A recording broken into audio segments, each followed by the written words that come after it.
So recently the Quest 3 was improved in a very, very big way, and I haven't really been keeping up with the VR because as of late, it's kind of been dead. Lack of games and lack of players on the decent games that the VR has kind of made me stray away from VR and VR content especially. But I would like to talk about this vast improvement that I have noticed that they've made to the Quest 3 and the Quest 3S. Now, a little disclaimer, I'm not sure if this update is on the public test channel only or if it's just the standard update now. But if you don't have any update available and yours doesn't look like this, you can join the public test channel through the app on your phone. I'm not going to explain too much more. You can always just YouTube it and ask, hey, how do you join the public test channel? That's not why we're here. As you guys know, I've owned both a Quest 2 and a 3, and the UI hasn't changed between the two consoles at all. And this was my biggest gripe about the Quest 3 when I first bought it, because other than the wonderful pass-through that was included, it just felt like I had a Quest 2 with bigger lenses.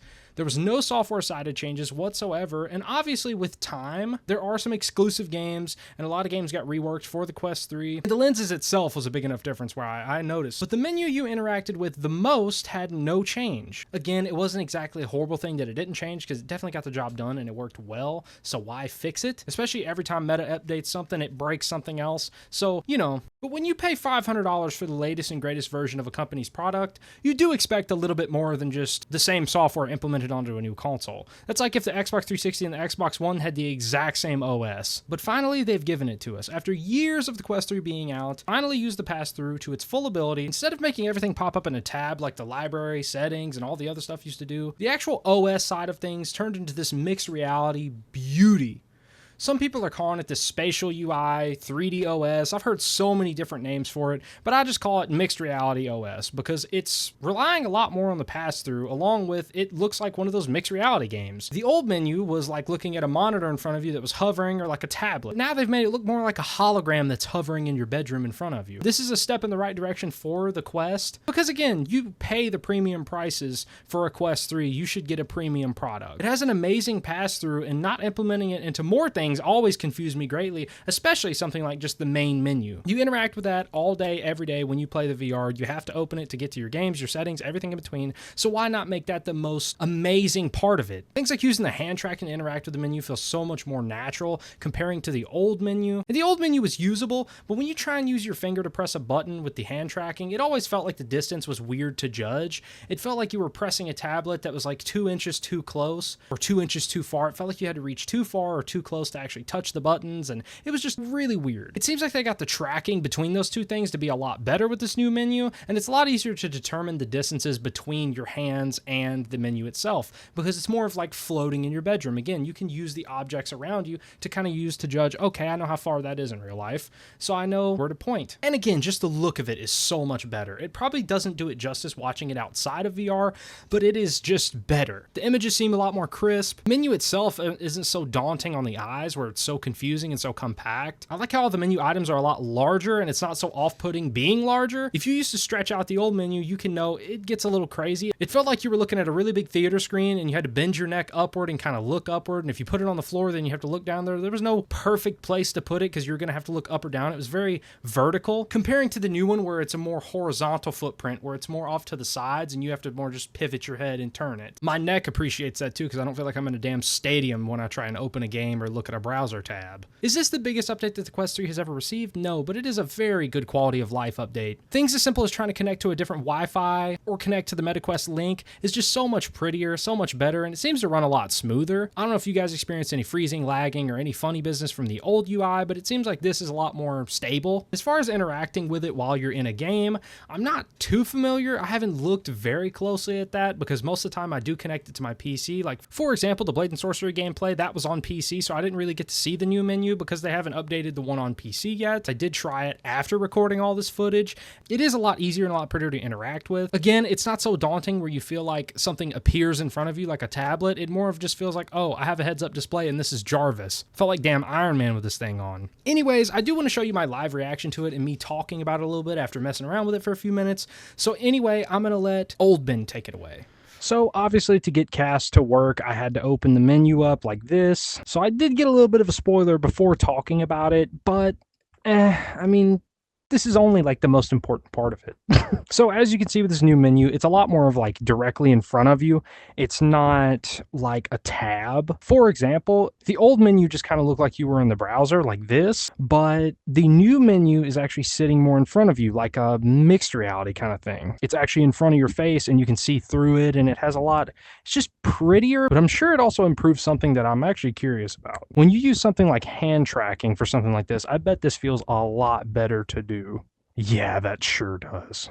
It's a lot easier to judge the distance when you don't have a bunch of stuff behind it. I don't know why that makes a difference, but it does for me. Going through this menu just feels a lot better because you can tell the distances. Instead of having to go, okay, well, this monitor is hovering just, in front of me, I can go, okay, well, my window's right over here, so I know that the menu's right here. Now, obviously, I don't use hand tracking a whole lot because I don't really like how it feels, but if you had something like a Valve Index controller to go with this, this would be revolutionary for the Quest 3, because just the hand tracking is already glitchy as is. If you can see, if I ball my hands up, it doesn't actually fit my hands. I have weird knuckles and whatever else, but again, the tracking really should take that difference out. Same with if you cover a part of your hand and then move, it's kind of a little glitchy and a little weird, or if you bend your hands a little weird, it doesn't really track it. Like you see all my fingers are bent outward right there, but they're not showing up like that on the actual hand tracking, whatever you want to call that. It's a little weird, but I think later in life, if maybe Quest makes something like a Valve Index controller, can you imagine if the Valve Index had something similar to this menu and had any pass-through that was even notable?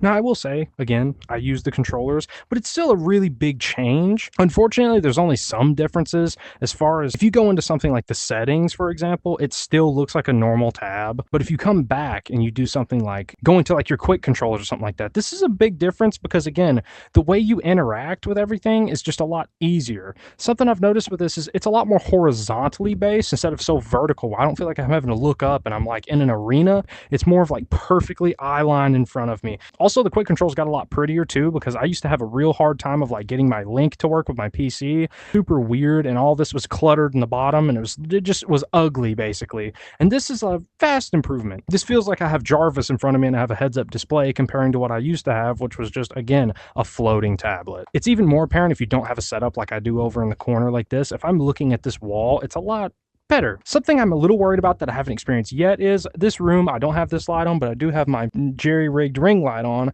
I'm kind of worried that if the lighting got a little rough, this would probably teleport all over the place. If I stepped all the way over here with the old menu, it would actually teleport and correct itself over to me, I believe, from at least my memory. But this one stays completely stationary where it is. So if your boundary messes up and you don't have very good tracking, then it's going to have a bit of a harder time probably staying stationary like that. But as you just seen, I walked up against my closet and I've had no issue whatsoever. If I look up at the ceiling, it still remembers where it's at. Obviously, it's probably doing that real time. As I come down, it's like, oh, I recognize this, but still, it's nice. They did a really good job with it, and I think it's something that improved this headset a lot more than people were expecting because, again, between the Quest 2 and the Quest 3, there was no difference until now. Anyways, I may have repeated all the same points that I'm going to be making in the video, but forgive me. I'm going to send it back to Editor Ben whenever you go to work on this video, and yeah.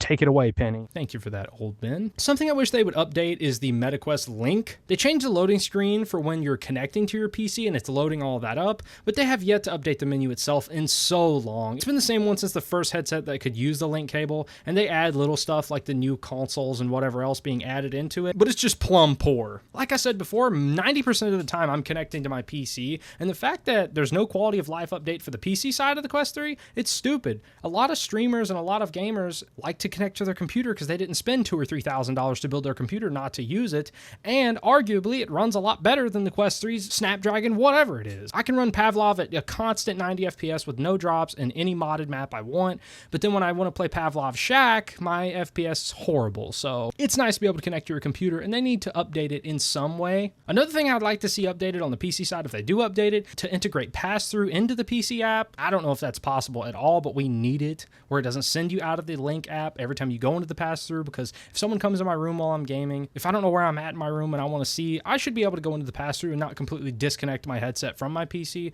but that may cause more bugs within the software than there already is, so don't break anything trying to make it, please. I have enough issues trying to stream it over an Airlink and all that, and it's trash, so just don't break anything. One of the things that is PC side, but it's just the app within and it's not really the actual link, is the casting. Casting within the app has no audio whatsoever, ever. It does not come through to my computer. I have to use the web browser to cast, especially any of this footage and all this footage. And I had it working for a while back when it first released, where you could cast to the actual MetaQuest app itself, and it was a lot better about one thing that the web browser is horrible about, and that's latency. If you notice when I was talking, it's maybe a second off when I'm actually saying something, and I like my talking and my damn mouth synced up as best as I can get, and it's really annoying to go back and edit footage when it's slightly off and I have to adjust the audio myself. So please fix that, because it used to work and it used to be fantastic. Anyways, I hope you guys enjoyed this video, and I'm sorry that it may not have been the most in-depth cover you've ever seen. I just wanted to talk about it because I thought it was really cool, and I hope you found this video enjoyable. If you did, leave a like down below, please.